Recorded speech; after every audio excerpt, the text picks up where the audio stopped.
ওদের কথা গল্প। আচ্ছা নমস্কার, বলছি আপনারা তো এখানে বসে আছেন, আমি চলে এলাম, গল্প করছেন সকালটা এখানেই কাটাই একটু। ওনার তো মানে আপনি কি করেন প্রফেশনাল?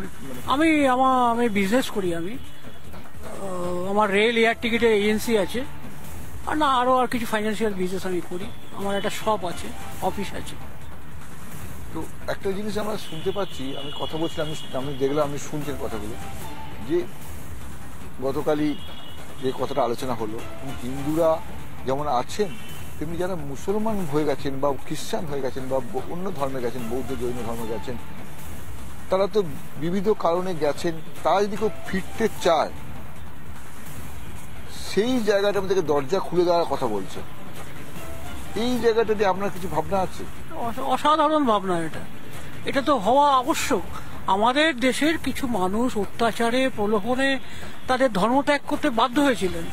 মহিলাদের অসম্মান করা হয়েছিল, তাদের গর্ভজাত সন্তানরা পরবর্তীকালে কনভার্টেড হয়ে গেছেন। এটা তো খুব একটা ভালো পদ্ধতি ছিল না। হিন্দুরা চিরকাল সহনশীল, অপর দেশের মানুষকে, অপর ধর্মের মানুষকে সহ্য করে নিয়েছেন। কিন্তু এই যে মুসলিম যে আগ্রাসন, এটাকে আর আটকাতে পারেননি। প্রচুর হিন্দু এইভাবে কনভার্টেড হয়েছেন। আর তারা যদি ফিরে আসেন, ভারতের সমাজ মজবুত হবে, সাম্প্রদায়িক সমস্যাটা অনেকখানি মিটে যাবে। এটা তো খারাপ কিছু না, ভালো তো। এটাকে প্রোৎসাহিত করা উচিত সবার। আজকে আপনি দেখুন, বাংলাদেশে হিন্দু প্রধান একটা রাষ্ট্র ছিল, দেশ ছিল, আমাদের অখণ্ড ভারতের অংশ ছিল। বাংলাদেশ হিন্দুদের মারছে। হ্যাঁ, এটা কেন হয়েছে? হিন্দুরা সংখ্যালঘিষ্ঠ হয়ে গেছে। তাদেরকে দীর্ঘকাল ধরে একটা দীর্ঘ প্রক্রিয়ার মাধ্যমে সেখানে ধর্মীয় সংখ্যালঘু করে দেওয়া হয়েছে। আজকে যারা নাকি ধর্মীয় প্রাধান্য নিয়ে ওখানে বসবাস করছেন, তারা সেই সংখ্যালঘুদের অত্যাচার করছেন। এমন একটা ধর্ম আমাদের পাশাপাশি সহাবস্থান করছে, যারা অপর ধর্মের মানুষের সহ্যই করতে পারেন না। পূর্ব তিমুরের কথা শুনুন, যেখানে খ্রিস্টান স্টেট হয়েছে। ওটা তো ছিল একটা মুসলিম রাজত্ব, সেখানে আলাদা একটা স্টেট করতে হলো। পৃথিবীর যেখানেই এই ধর্মের মধ্যে এমন একটা কট্টরপন্থা লুকিয়ে আছে, যারা যুগের সাথে নিজেদেরকে চেঞ্জ করেনি, সেখানেই সমস্যা। কট্টরপন্থা তো পরের কথা, কিন্তু এখানে আলোচনার বিষয়বস্তু যেটা হচ্ছে, আমিও বসে আছি, আলোচনার বিষয়বস্তু হচ্ছে যদি যারা হিন্দু ছিলেন, তার পুরোপুরি হিন্দু ছিলেন, কোনোভাবে তারা অন্য কোনো ধর্মে গেছে, তাদেরকে আবার ফিরিয়ে নেওয়াটা উচিত না? মানে এটা কি চলবে? এটা ঠিক না ভুল? না, যেটা ধরুন কি যে হিন্দু ছিল, এখন কনভার্ট হয়ে গেছে, ওরা যদি আসতে চায় নিশ্চয়ই আসবে। কিন্তু এই যে অত্যাচার হচ্ছে বাংলাদেশের উপরে, হিন্দু উপরে, মানে এটা ঠিক না। কারণ কি যে ওখানে হিন্দু উপরে অনেক অত্যাচার হচ্ছে, তো হিন্দু কোনোদিন সনাতন খতম হবে না, আর হিন্দু থাকবে। এটা বাংলাদেশে সব যে হচ্ছে, ওরা ভাবছে কি যে মানে আমরা এখানে হিন্দুকে মেরে শেষ করে তাড়িয়ে দেব। এটা ঠিক হচ্ছে না, এই জন্য খুব খারাপ হচ্ছে। হিন্দুদের খুব খারাপ হচ্ছে, তো কিন্তু অত্যাচার সহ্যই বা করছে কেন? সহ্য করতে হচ্ছে রাজনৈতিক ক্ষমতা, রাজনৈতিক প্রাধান্য সংখ্যাগরিষ্ঠ সম্প্রদায়ের হাতে। হিন্দুদের পেছনে দাঁড়ানোর কেউ নেই। একসময় ভারতবর্ষ সেকুলারিজমের মোহে ভুলে গিয়ে এই ব্যাপারটাই ভুলে গেছিল। আজকে জ্বলন্ত প্রমাণ হিসেবে বাংলাদেশের ঘটনাটা সমগ্র ভারতীয় উপমহাদেশের মানুষের কাছে উঠে এসছে, যে যেখানে হিন্দু সংখ্যালঘু সেখানে নির্যাতিত। ভারতবর্ষের বুকে এই জিনিসটা করার চেষ্টা করা হচ্ছে বিদেশি অর্থ মদতে। এটা যাতে আগামী দিনে না হয়, একটা দেশের যারা নাকি আদি প্রাচীন ধর্ম, সনাতনী ধর্ম যাদেরকে বলা হয়, তারা যদি নিশ্চিহ্ন হয়ে যায়, সেই দেশের সাংস্কৃতিক কোনো ঐতিহ্য বজায় থাকবে না। হিন্দু বলে তো কোনো ব্যাপার না, এটা ঐতিহ্যের ব্যাপার। এটা মানে বলছে যে ফিরে আসে, কাশ্মীরও তো ফিরে আসতে পারেনি। কাশ্মীরও কি হয়েছিল? কাশ্মীরও তো হয়নি, আমি জানি গল্পটা। হ্যাঁ, ইতিহাসকে অস্বীকার করা যাবে না। এটা হিন্দুদের আভ্যন্তরীণ দুর্বলতা। কাশ্মীরের পণ্ডিতরা এখন বড় বড় কথা বলে হবে? বড় বড় কথা বলতে হচ্ছে এই কারণে, সহনশীলতার একটা মাত্রা আছে। সেই মাত্রা যখন অতিক্রম করে, কাশ্মীরে যারা কনভার্টেড হিন্দু, যারা মুসলিম হয়ে হিন্দুদের উপরে যেভাবে বিদ্বেষ ভাব পোষণ করে, যা অত্যাচার কাশ্মীরে হয়েছে, মূল ভূখণ্ড থেকে কাশ্মীরবাসী পণ্ডিতরা দিল্লি এবং তৎসন্নিহিত অঞ্চলে পশুর জীবনযাপন করছে। আমি নিজের চোখে দেখেছি।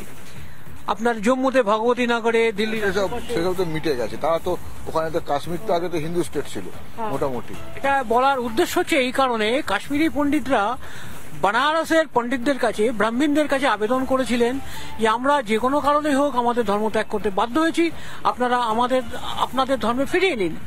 বানারসের পণ্ডিতরা দীর্ঘ টালবাহানার পরে তারা, এটি ইতিহাসে আছে, তারা বলেছিল না, এটা হিন্দু ধর্মে সম্ভব নয়, যে একবার সমাজচ্যুত হয় সে আর ফিরতে পারে না। এই যে ভুল ধারণা, এই যে ভুল রীতি রেওয়াজ প্রথা হিন্দুদের সর্বনাশ করেছে, ভারতের মূল সংখ্যাগরিষ্ঠ অংশের ক্ষতি করেছে। আজকে দাঁড়িয়ে যোগী আদিত্যনাথ যে কথাটা বলেছেন, আমি তাকে কোনোভাবেই খারাপ বলছি না।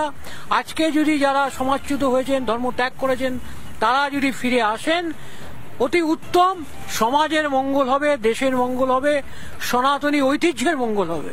তিনি অনেক কথা বলছেন, কিন্তু বলছেন ঘারাপসির কথা, ফিরে আসার কথা বলছেন হিন্দুদের, কিন্তু তিনি আবার নিজেই একই কথায় দুরকম কথা বলছেন। হিন্দুদের মঙ্গলবার লাউ খেতে আছে কিনা, পাঁজিতে, সেজন্য পাঁজি দেখতে হবে। এবং সেই জায়গায় উনি বলছেন যে ব্রাহ্মণরা যারা কাশ্মীরি পণ্ডিত, যে কাশ্মীরি, এখানে দুজন বসে আছেন ব্যায়াম করছেন, যে আমরা কথা বলতে পারি। হ্যাঁ, আমরা যেটা বলছি, আমরা কথা বলছিলাম এখানে, যোগী আদিত্যনাথ বলছেন কাশ্মীরি পণ্ডিতদের কথা উঠে এলো, বলছেন যেসব হিন্দু কনভার্ট হয়ে অন্য ধর্মে গেছে তারা যদি ফিরে আসে, ফিরিয়ে আনা উচিত। তো আপনি তো ব্যায়াম করেন, আপনি করেন কি? আমি medical practitioner, homeopathy medical practitioner, আমি চিকিৎসক। আচ্ছা, তো একটা কথা হচ্ছে, আপনি তো শরীর নিয়ে চিকিৎসা করেন, এটা তো মনের কথা। সেই মন বলছে যারা হিন্দু থেকে অন্য কোথাও গেছে তারা যদি ফিরে আসে, এটা কি ফিরিয়ে আনা যায়, সম্ভব? দেখুন, সম্ভব সবই কিছু, অসম্ভব বলে কোনো জিনিস নেই। যেই রকম চলে গেছে তো ওটা সম্ভব হয়েছে, ওই রকম আবার রিটার্ন চলে আসবে, এটা এরকম তো নেই যে এটা হতে পারে না। যেরকম চলে গেছে সেরকম আবার রিটার্ন চলে আসবে। আর যে চলে গেছে যদি আজকে আমাদের চলে আসে তাহলে আমাদের ভালোই হবে। আজকে দেখুন, যারা সকালে ঘুরতে যাচ্ছে ভুলে গেছে, আর যদি সন্ধ্যার সময় বাড়িতে ফিরে আসে তাহলে ভালোই তো। হিন্দিতে কি কথা বলে না? हिंदी एटाई আছে जो भैया सुबह का भूला हुआ यदि शाम को वापस घर में आ जाए उसको भूला हुआ नहीं कहते हैं। उसको कहते हैं फिर अपने घर में वापस आ गया, भूल से त्रुटि से उसके दिमाग में नहीं था बात, वो इधर से उधर चला गया किसी कारण से, लेकिन वो वापिस तो आ गया तो अच्छी बात है। खराब क्या है? এই বাংলাদেশে যে ঘটনা ঘটছে, বাংলাদেশে তো অসংখ্য হিন্দু ছিল, সে হিন্দু শেষ হয়ে গেছে, হয় কনভার্টেড হয়েছে বা ভারতবর্ষে চলে এসেছে বা পালিয়ে এসছে, এখন খুব কম সংখ্যায় আছে। আর তাদের উপর ওখানকার সংখ্যাগুরু মুসলমানরা অত্যাচার করছে। তো ওই যারা মুসলমান ওখানকার আছে তারাও তো কোনোদিন বাইরে থেকে কেউ আসেনি, সব তো এখানকার নাকি? দেখুন, ব্যাপারটা হচ্ছে যে আগে আপনি দেখবেন এই পৃথিবীতে আমাদের, not for only in India, পুরো পৃথিবীতে মুসলমান কত ছিল, আজকে কত হয়েছে, হিন্দু কত ছিল, আজকে হিন্দু কত হয়েছে, তার অনেকগুলো কারণ আছে। কারণটা হচ্ছে যেই রকম কিছু প্রলোভন দেওয়া হয়েছে, তাদেরকে বাই ফোর্সলি করা হয়েছে, মেরে দেওয়া হয়েছে। আজকে বাংলাদেশের কথা আপনি বলছেন, বাংলাদেশে আজকে যখন দেশ ভাগ হয়েছিল কত পার্সেন্ট ওখানে হিন্দু ছিল, আজকে হিন্দু কত পার্সেন্ট আছে? হিন্দু কি উড়ে পড়ে গেল, আকাশ নিয়ে নিল, না পৃথিবী ধ্বংস করে দিল? কেউ কিছু করেনি। ওখানে কি হয়েছে, আত্মস্বাভিমান লোক খুব কম আছে। আজকে দেখুন, হিন্দু রক্ষার জন্য, স্বাভিমানের জন্য গৌরী গোবিন্দ সিং ছিলেন, ওনার দুটো ছেলেকে দেয়ালে একদম গাঁথনি করে দিয়েছে, কিন্তু স্বাভিমান ছাড়েনি, হিন্দুত্বকে ছাড়েননি।